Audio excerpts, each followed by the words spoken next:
আবার চলে আসলাম বন্ধুরা। কি করছেন আপনারা? আমি দুপুরের ভাত বাড়ছি ছেলের, তার জন্য আবার চলে আসলাম। এখানে ভাত দিয়েছি বন্ধুরা, আর ওই পাতলা মাছের ঝোল বানিয়েছি ডাঁটা দিয়ে, ভেন্ডি, আলু, পটল দিয়ে।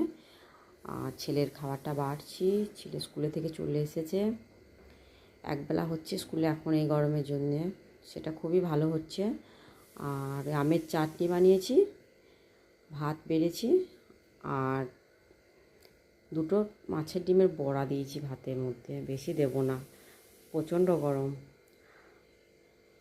মাছের পেটিটা খুঁজছি, মাছের পেটি না দিলে তো ভাত মুখেই তুলবে না। পেটি কোথায় করে চেল্লাবে। 2-3 পিস মাছ লাগে ছেলেকে, কিন্তু গরমে দিচ্ছি না। গরমে মুড়োটা দিলাম আর একটা পেটি দিলাম, আর কিছু না, একটু ঝোল দেবো, এইরকমই। আর বন্ধুরা